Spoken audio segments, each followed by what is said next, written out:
Hello, hello, Thaís Sky here. Welcome to Reclaim the Podcast.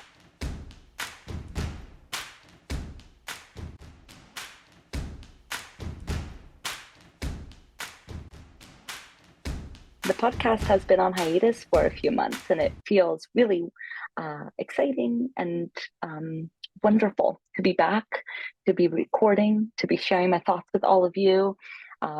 It has been a wild, wild 2022. I am solidly in 2023. It is currently Friday, January 6th of 2023. I know I record these episodes shortly before I release it out to the world. I know that some people love to do their podcast planning and have the content and have things months out in advance. And listen, I've been podcasting for a long time. And while I love that approach and have used that approach, sometimes the best way that I feel connected to all of you and I feel connected to my podcast is to record things shortly before I publish them. And right now we are in one of those cycles where I'm just feeling the way that I get really close to all of you, and to have my words feel most authentic is to publish soon after I record. I thought I would spend an episode talking about some of the bigger lessons, things that I'm grappling with and have been grappling with in 2022.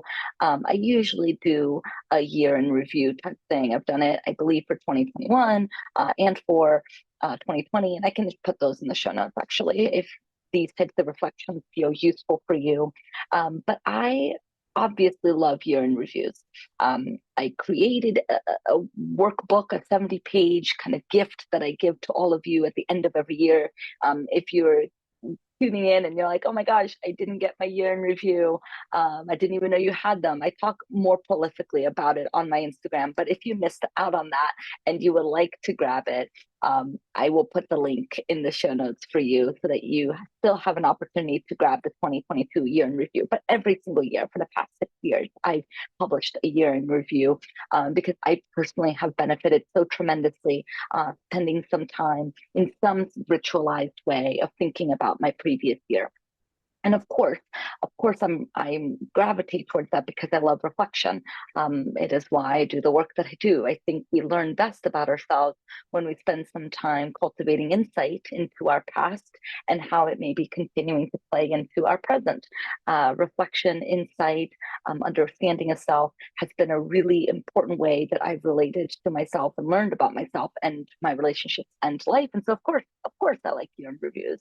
And so I thought I would spend a podcast episode doing a year in review.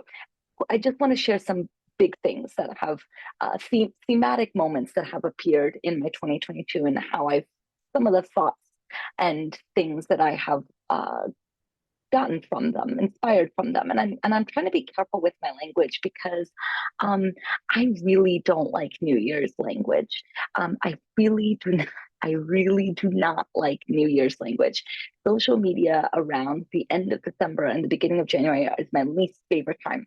I do not like the way that a lot of people talk about New Year's because, first off, New Year's, of course, is a very arbitrary point in time that we just made up. And like most things, everything is made up, right? Like we're making this all up. All of our social constructs are made up. So, okay, I get that. But the reason why it feels particularly difficult for me to grapple with New Year language is because it is arbitrary. We I think forget that we can't just declare something and then have that be different, right? Like big declarations are often more connected with big disappointments than these big changing moments. But we get really excited at the end of a year, right? We get really excited at looking at the new year and reflecting and thinking about what we want to create and build and do. And we start to get really seduced by this idea that if we want to build and create and do new things in the new year, we first have to kind of make these big declarations of what we're going to let go of, what we're going to forget, what we're going to move from. And while I think we have to trust what works for us, and if that has been working for you, then by all means, right? Like, don't let me stop you from doing what has felt supportive for you. For me personally, particularly when I was really in the grips of self development, the grips of my eating disorder, the grips of really trying to figure out what would work for me, and really seeing myself as a self-improvement project, as something that needed fixing. Um, this idea of New Year resolutions, New Year goals, New Year intentions, this idea of like reflecting on what I need to let go of, what I need to move on from, what I need to make sure doesn't happen again, while was very seductive and very exciting and gave me some momentum and gave me purpose, it also fed right back into the sense that I'm broken, that I am unworthy or insignificant or incapable or incompetent, because these declarations would never actually create any long-term sustainable changes. And that's what I really, I think, anchor myself in my work. Everything that I do, I really try to think about, is this sustainable for long term? Is this what is going to create change in the long term? I'm really not interested in the quick fixes and the quick mind hacks and the quick kind of tools and tips and advice and that's gonna really like, I'm not interested in it because it has never worked for me. And for the longest time, I thought that that was a reflection of my brokenness, when it's actually a reflection of the shallowness of the tool, right? We can't expect a tiny shovel to dig a big hole, right? Like we can't expect these teeny little tools to help us do the big work that a bulldozer would need to do. So, not that those tools don't have a place. It's just not where I'm most interested in placing my attention and awareness, and to at least know more. And so my message to all of you, you know, in this first couple weeks of January, is to be really gentle with yourself, with the, well, this is true for all year, like be really gentle with what you consume on social media, but also do not believe the lie. Do not believe the lie that these big declarations makes it so. If you see a social media account, if you notice somebody saying something like, here are the things I'm going to let go of in 2023, and they list things that are actually quite complex, like people pleasing, right? Like a whole personality trait. Like, I'm going to let go of having crappy boundaries in 2022. And it's like, how are you going to do that? Like, how? Like, I'm interested in the how of that. What exactly are you going to do day in, day out in your commitment to having better boundaries in 2023? Those are the conversations I'm interested in. But of course, those aren't the conversations that are had. The conversations that are actually had is, I'm just going to do it. I'm just going to let it go. And this is my intention. And this is my declaration. And I'm going to just let go of it. And it just, like, when it comes to these bigger things within ourselves, like personality things, things that are a part of our identity, a part of our internal structure, part of how we understand ourselves in the world, like these types of things just don't work. They can feel like an intention that you can then bring to your work, right? Like if your intention is to kind of learn how to relate to yourself and others in ways that's not just about people pleasing. That's a beautiful kind of intention, goal, whatever name you want to put to yourself. That's great. But just know that that is going to take a process. That there's a process for that. There's going to be work involved in that, and the declaration itself of just letting things go is not enough.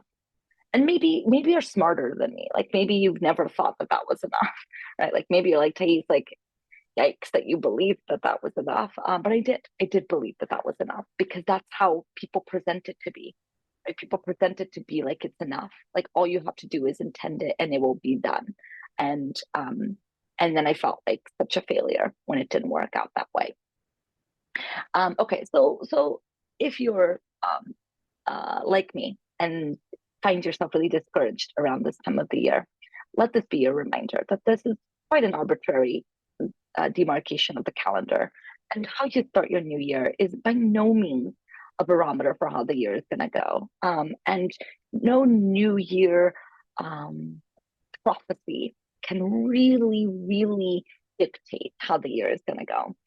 I remember a long time ago when I was young, my young days, it was very important for me to get a New Year's kiss. And that to me felt like the prophecy. That if I had a New Year's kiss, then my year was going to be good in romantic terms. And so one year, my boyfriend didn't kiss me on New Year. We were with friends and family, and there was a lot going on, and it was just like when the clock ticks down, it gets very, very stirring and exciting, and everyone's like celebrating. And instead of leaning in to kiss me, he celebrated the New Year. You know, like Happy New Year, and he lifted the champagne tassel and whatever. And I got upset because it really felt like I was now going to have a really bad New Year, a bad year. The whole year was now going to be shit. Oh, we got in a fight. It was a whole drama. Um, and it was very cute though. We resolved it by having another New Year, by setting the clock again and counting down again the next day. And let me tell you what, that experience did not in any way, shape, or form prophesize my year. My year was another complex set of 365 days where there were good moments and difficult moments, and there was no connection to that moment and how the rest of my new year went. So let's like tone it down a little bit on the expectation, shall we? Like we can be excited, of course, but there's so much pressure around this time that we have to set it up right. We have to set up the new year in such a way. It's exhausting. And it kind of begs the question, like, do we even need to have goals in order to succeed? Do we even need to have these intentions, these expectations of the year in order for the year to go the way we want it to go? I've always identified as a very ambitious person and have always liked goals and have always felt driven to have goals and have a planner and plan my year. That's always been me. And so I went into the world of coaching and the world of healing or whatever else, truly believing it almost like in a morally superior way. Like I was morally superior to people because I set goals. And there's like quotes in the self-improvement, self-development world that kind of speak to this. They say like, oh, only 5% of Americans have goals for the year. And what they're selling is their system, their book, their idea that they do goals is the best way to write goals. And so it's not that they are actually thinking of like the benefit of the majority of Americans. They're just trying to do capitalism, because the fact of the matter is, now that I've been around the block and I've worked with so many people and I've sat in with so many people in my work, there really is very little connection between setting goals and having a wonderful life. I mean, it really is just doing what works for you and trusting that. If goals work for you, that's wonderful, but that doesn't make you necessarily better than people who don't have goals. And I actually think that a lot of times we think that goals work for us, but they just create a way in which we're trying to exert more control over our lives rather than a way that we actually feel more fulfilled by our lives. And that goes into a whole conversation of control, which I feel like could be a whole episode in and of itself. But let's be gentle with what we think goals can and cannot do for us, because while in some ways it can contain and it can offer some structure that for some of us may be really important if we think of a year and feel very overwhelmed by it. But that doesn't necessarily mean that your approach is the best approach. It's just a approach, and not everyone benefits from it, and not everyone needs it in order to feel like they're moving towards what it is that they want. So I don't even know if necessarily having goals is like the best approach, but what I will say is that sometimes it can be a way in which we kind of break things down into smaller bits, right? Like a year is a long chunk of time. And so breaking things down into months, into quarters may feel more navigatable. So if you're thinking about your 2023 and like, oh my gosh, this is the most overwhelming thing in the entire world, then just think about January and then just think about February. Sometimes that can be useful too. Okay. I'm looking at my notes now. So it really also, I think when we're talking about goals, brings to mind this thing that I tend to see with people who have goals is that it's almost always equated with some type of self-loathing. Like it almost always feels like in some ways it's connected to being critical with ourselves. Like it's very hard for people who have goals. I tend to see that people who have stronger, more rigid, more clear and concise goals tend to be people who are more critical of themselves. And that's an interesting correlation and an interesting thing that we can think about is what's up with that. And I think in some ways we feel like we need to have goals because we need that critic, the superego or the inner critic, whatever we want to call it. It needs a job. We feel like if it doesn't have a job, then we render it useless. And if we render it useless, that means it's always been useless, that it never really served a function. And that's incomprehensible because we so identify with that part of us. And so it actually, we feel like it has to have a function, right? It has to be serving us in some way. That if we don't have goals, that if we don't criticize ourselves to those goals, if we don't have a really strong inner narrative of how bad and broken we are and how we have to be achieving these things in order to feel good in the world, if we don't have that running in us, then we're going to become lazy, sloppy, messy, procrastinated people. Like, then we're never going to get up.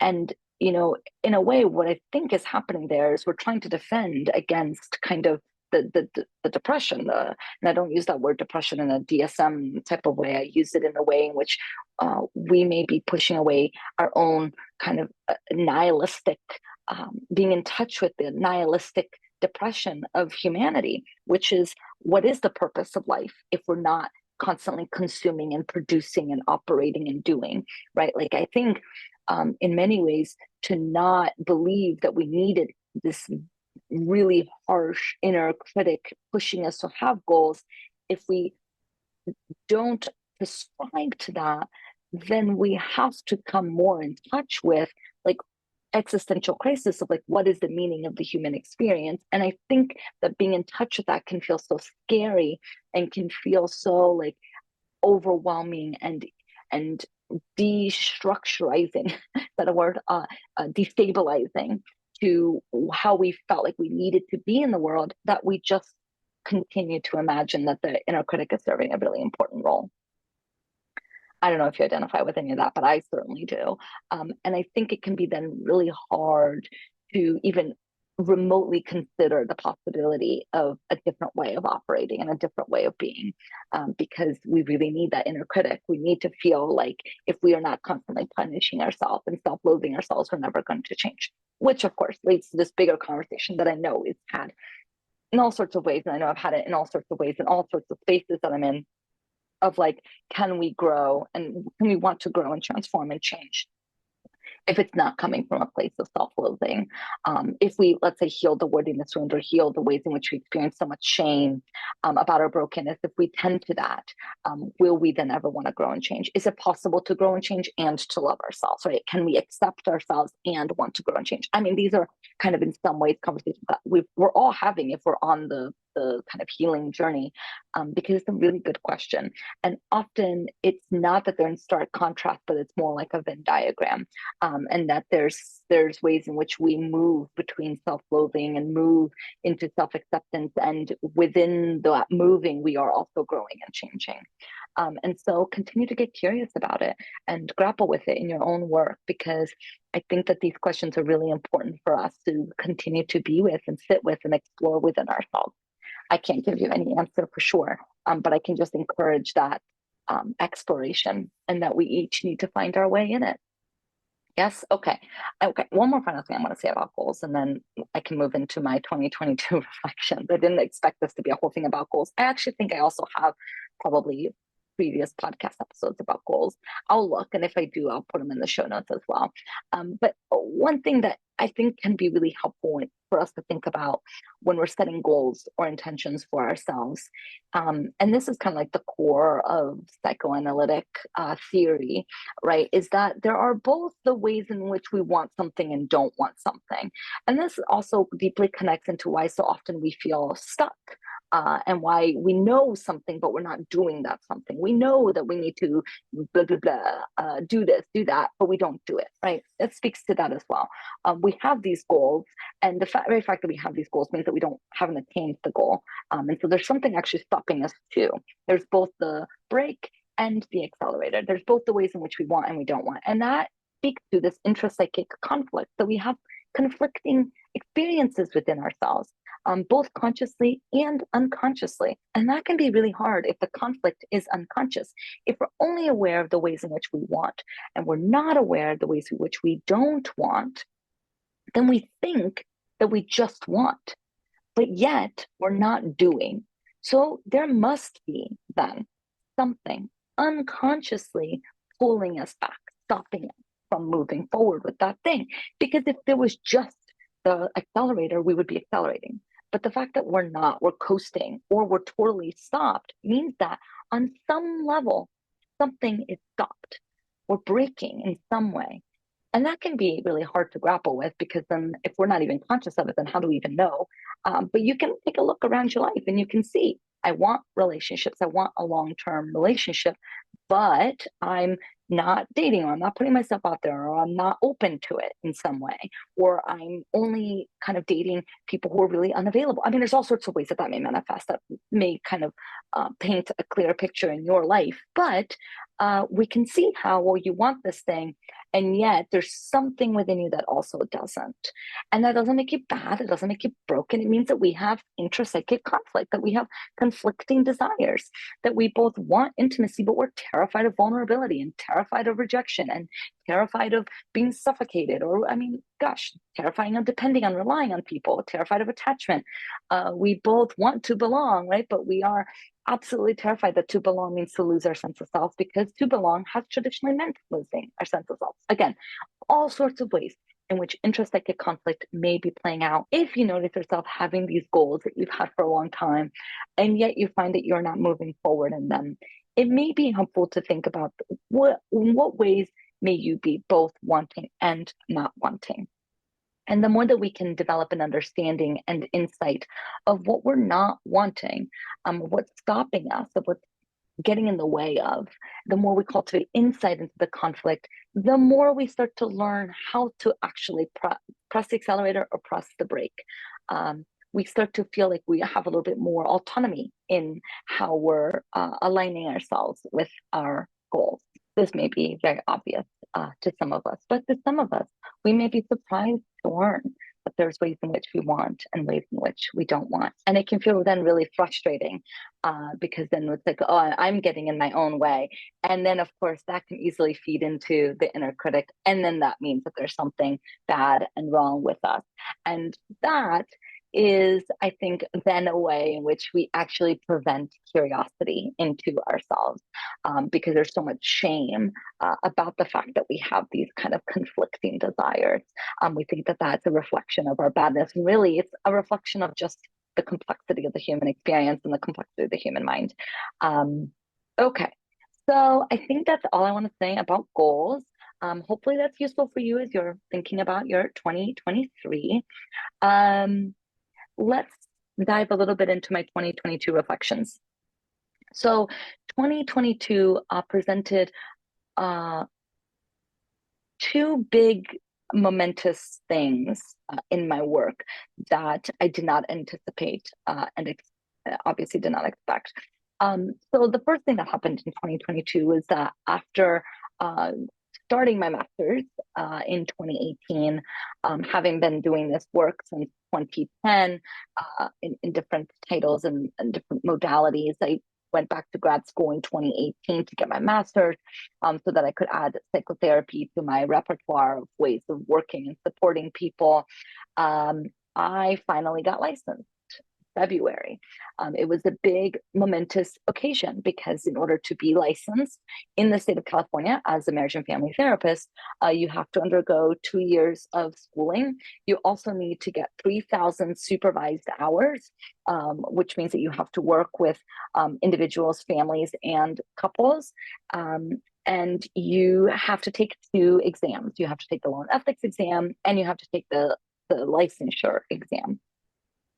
And it can take people anywhere from 2 to 6 years to get those 3,000 hours. I really hustled to get it as fast as I could. And that was very intense.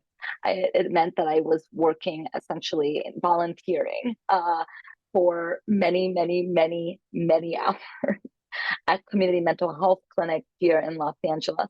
And that also came with additional classes and opportunities to learn from some really, really incredible people in the field.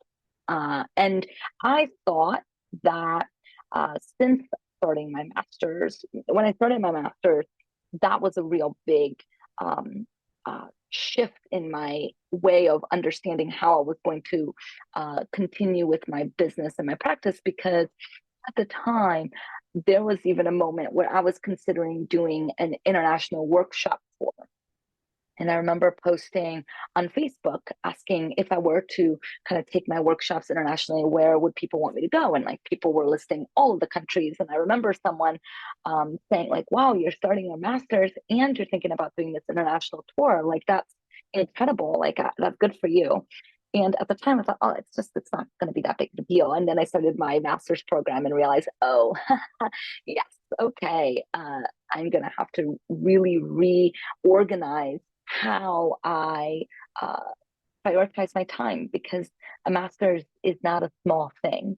It's a pretty big investment in time and energy, and in building a community in LA, building a network of people, building a way of work. It was a whole thing that I didn't anticipate, and that was its own exploration and process in and of itself. But then I thought, I was doing all that exploration, and once I graduated grad school and I was just doing my work in community mental health, that was also an adjustment, but at least I didn't have school anymore. In that capacity, I was doing schooling through my community mental health clinic, but that felt different. There were all these kind of big moments, but I thought they were all preparing me for when I got licensed. It was just going to be a continuation of, it was just going to be another thing. And then I got licensed, and I experienced something that I called post-licensure blues. And I think people experience this in many different ways and call it many different things depending on what it is. But it's essentially like the shattering of the fantasy of what you imagine it's going to feel like, and then the reality, and then gripping with the reality of what it's going to feel like. And even though the reality of what it's going to feel like isn't necessarily bad, or it didn't feel bad, it didn't feel like I did something wrong, there was none of that. It didn't feel like how I thought. And I think we see this in so many different chapters in so many different ways.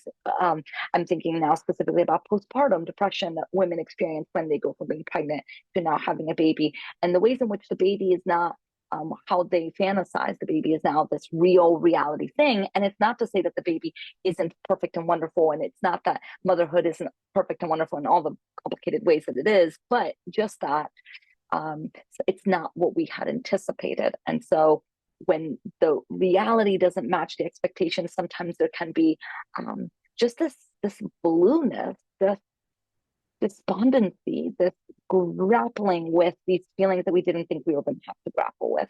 And that is what I experienced as I then had to recalibrate and reorganize how I was going to move forward. Now that I have worked so hard to climb this momentous mountain that took so many years, I climbed it. And now it's like, oh my gosh, now what? Now what? I've become so accustomed to next thing, first being done grad school, then being done my hours, then taking it to, like, there's so many kind of phases in the process. And now I was done all those phases. Oh my gosh, like, now what?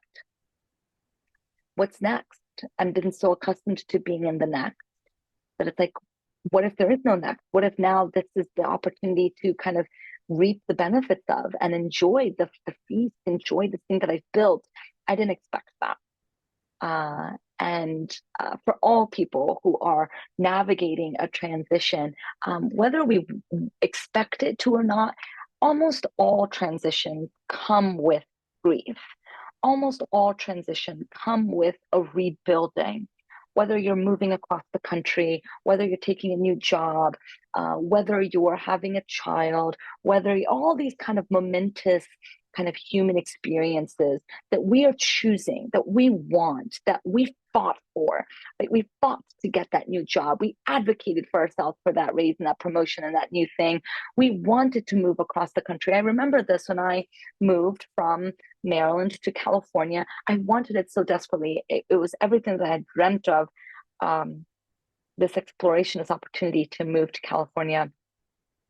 But almost all of these transitions come with a tremendous amount of grief. And that doesn't mean that you're doing it wrong. It doesn't mean that you made the wrong decision.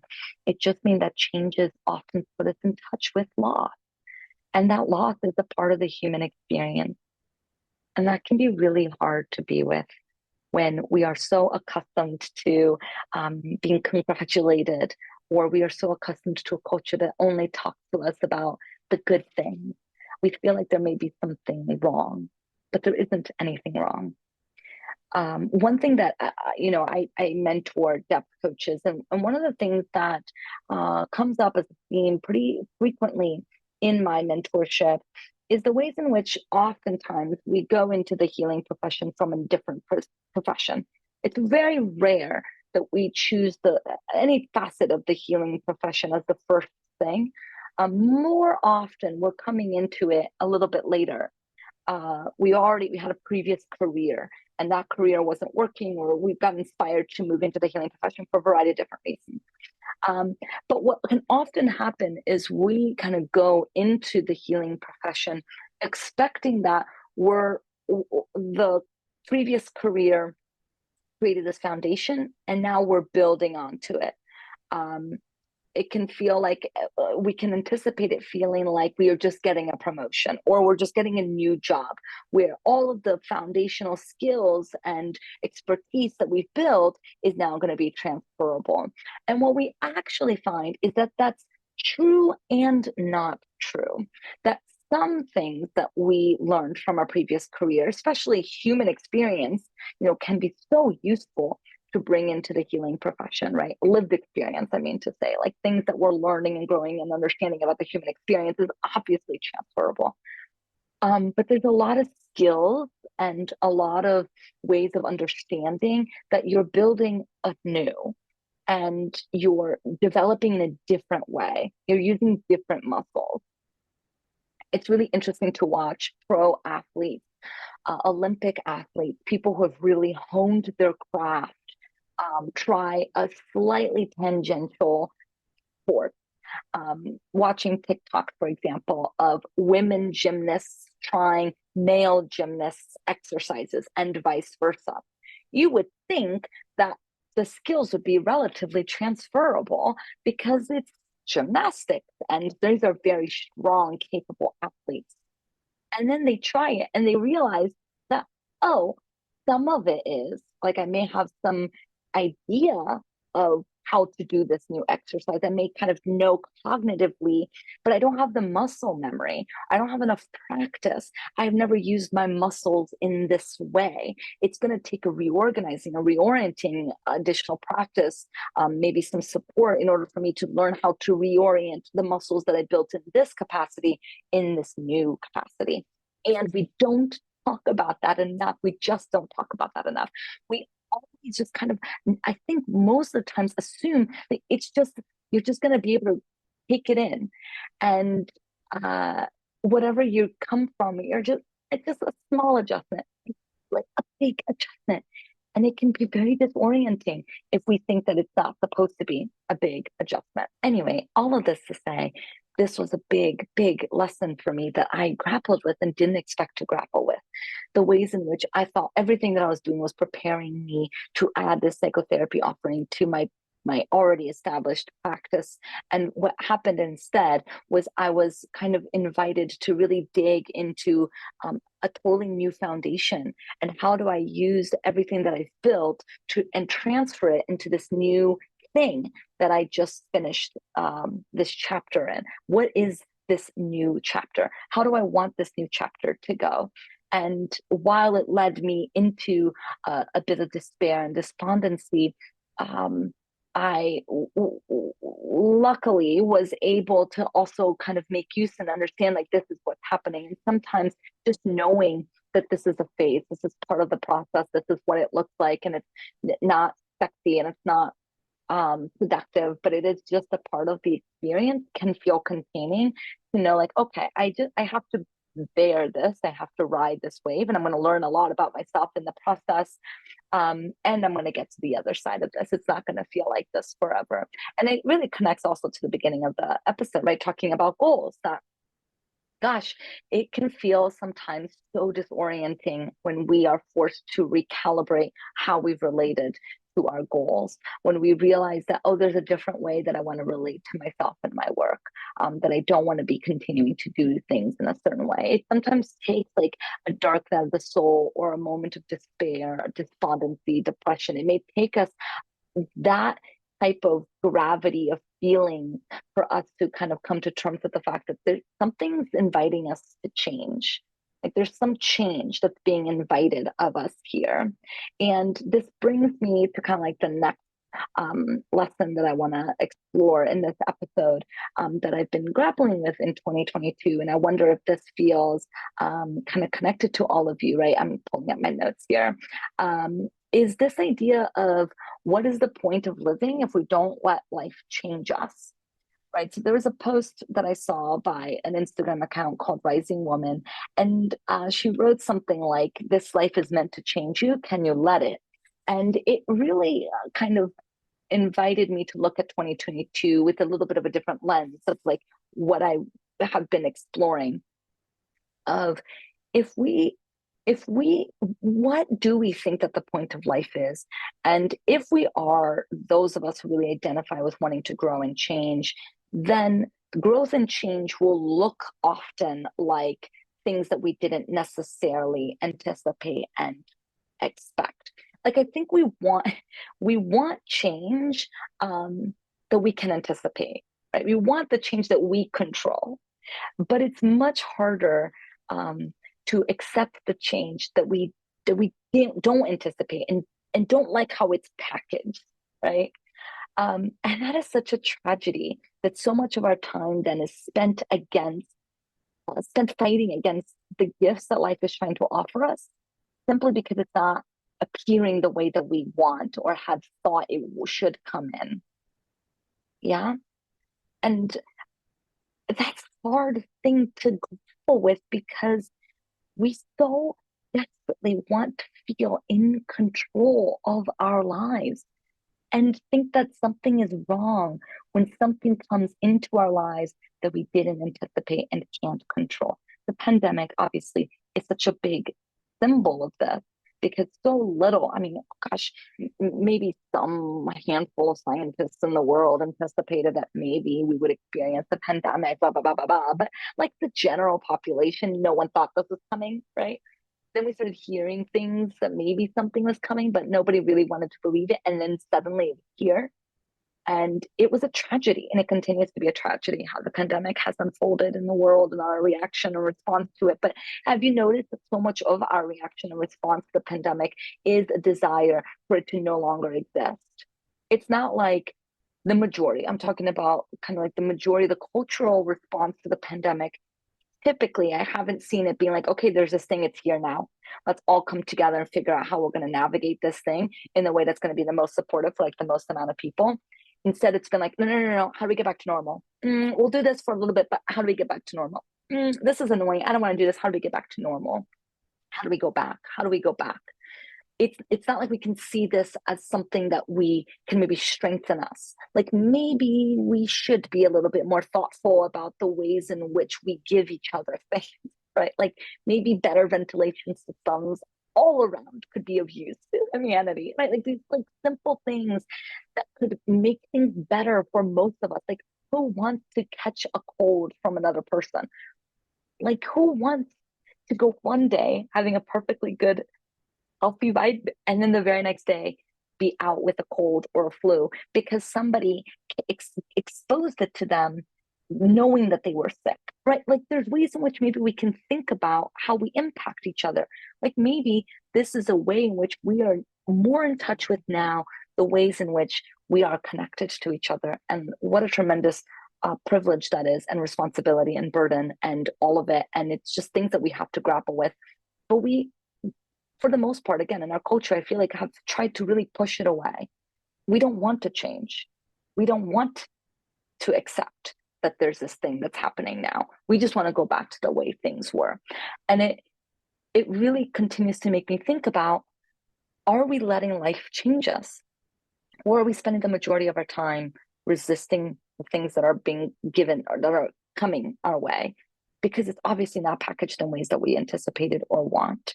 Um, and how much of that resistance really hurts hurts us, comes at a cost, and prevents us from evolving and growing and changing, which is what I think we say we want, right? What I think most of us want. So this was like, gosh, such a big moment, big opportunity for me as I was reevaluating my 2022. Is that I think I spent most of 2022 really resisting what was the next evolution of my work, the next evolution of my practice, the next evolution of what I wanted to hold, because it didn't make sense, because I was scared of the repercussions, because maybe it wouldn't work, because it would come at a risk, because what we know is so comfortable. And so I moved forward towards in 2022 with my despondency and despair, but trying to kind of like keep it over there, like keep it from not impacting me. Like I just kept going in my work. I just kept moving forward in my work. I went on to launch another cohort of Worthy Women Rise in the fall, despite the fact that like there was all this, like all of these thoughts over here saying like, hey, can we slow down for a minute? Can we just think about this for a minute? Like maybe launching Worthy Women Rise right now isn't in a reflection of the next iteration of your work right now. And maybe you're not really wanting to launch this right now. But I resisted hearing that because I love Worthy Women Rise. This is a program that I built with so much blood, sweat, and tears, and absolute love and adoration for women, for the ways in which when women come together, really powerful, brave, terrifying, amazing things happen. And I just couldn't envision my work without Worthy Women Rise. So I launched Worthy Women Rise, my 11th cohort, I believe it was. And the entire launch felt like I was pulling out of an energetic reserve. I didn't feel like it was birthing, like it didn't feel like it was regenerative. That's what I'm looking for. It felt like I was pulling out of a reserve. And I showed up, I did the launch. It felt like, you know, the best that I knew how to do the launch. I felt like I was really open and receptive to women coming into this container. Some really incredible women signed up for this work. It was all like going according to plan, except like I said, this kind of voice that I kept pushing away, saying like, I don't think this is the right thing right now. And it took me closing the launch and the week after the launch where it really like hit me like a ton of bricks, and I needed to do a social media break. I needed to separate. I needed to really reevaluate what was happening, what I was refusing to let change me.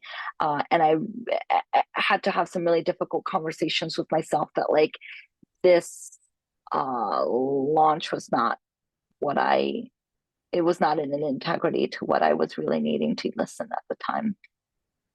And I think that that can be hard to grapple with because sometimes we don't even really know something until after we do it, right? Until after the fact. I didn't launch it feeling like I was lying or doing something out of integrity. It felt like just fine. But then why was all this energy coming out of my reserves and not regenerative? Why was every woman that was coming into the program not feeling like it was fueling me and exciting me in the launch? Why did it continue to feel like I was pulling out of my reserves? And why is it that after the launch there was such a big kind of a crash of my energy? These are all things that are unusual. So even if we may not notice in the moment, if we can notice it after the fact, that's good enough, right? Like, let's be gentle with ourselves. You don't always have to know something in the moment all the time. But even just knowing after the fact is a big deal, because often we don't even notice that. We can go years without even realizing that we're doing something that's coming out of our kind of energetic reserves. Anyway, so long story short, I made a difficult decision of letting that current cohort of Worthy Women Rise know that I was not, in fact, going to be moving forward with the program. I've never done that. And I felt very gross about it. Like it felt like I was lying. It felt like I was pulling these women into something really magical and then lying to them. And that is not who I am.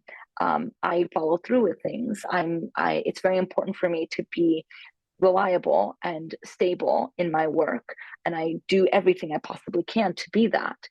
So to pull something out away felt really bad. It felt really bad, and it felt really right, right? Like it felt like this, yes, this is right, because it would have felt even more kind of gross or inauthentic, or what's the word, out of integrity, for me to run a program that wasn't right to run. Deep in my system, I knew it wasn't right to run, and that would have felt worse, but it did not feel good. I don't like disappointing people. I mean, all the things. Luckily, people were very gracious about it, and it gave me then some space. I put the podcast on hiatus and give myself some space to evaluate. And I wish that I could come to you now and be like, I now have clarity for 2023, and now I know exactly what I'm doing. I don't. I have some suspicions. I have some ideas. I have some things that are really exciting me. I have some things that have been kind of percolating in my mind that I'm slowly kind of putting the pieces together and seeing how it's all going to unfold. Um, and I also feel very daunted that I'm building something new, and I'm not quite totally clear on what that is. I thought that this was just going to be a small change. I was just going to add psychotherapy to my repertoire. I didn't expect it to be like a complete kind of evolution, I should say, evolution of myself. But that's also what happens when so much of our work is tied to who we are. We feel like we're doing something that is a reflection of our purpose and meaning. It means that things that changed are felt very personally. And I'm a big feeler, so I've had lots of feelings about it. And so I come to you in the midst of something, and I can't tell you what it is quite yet, but it's both exciting and daunting and scary. And again, it kind of comes back to this idea of like, are we going to let life change us?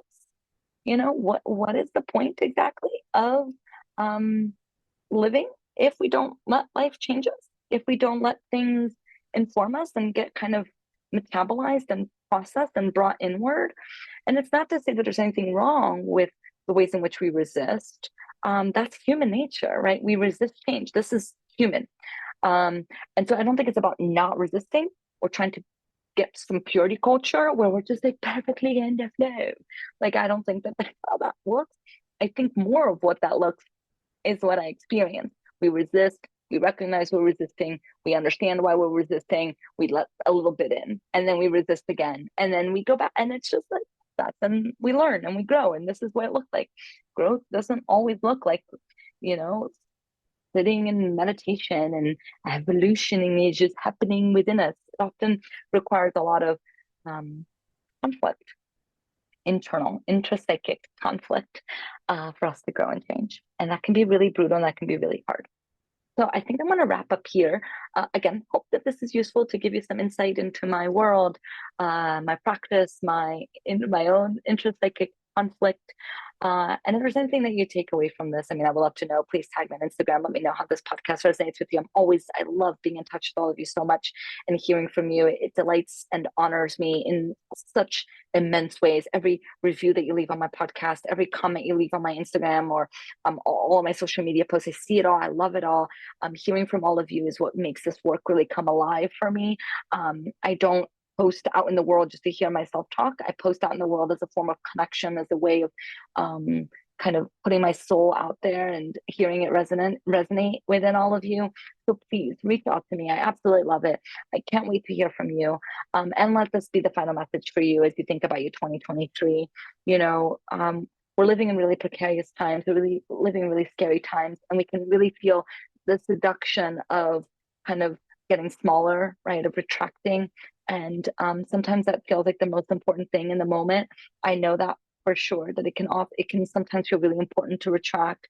But let us also remember in that retraction, that we retract in order to regrow, right? And that there's something can be really alchemical and really powerful about giving ourselves space to go in, to reflect, to reevaluate, so that we can then go back out in whatever way feels useful for us.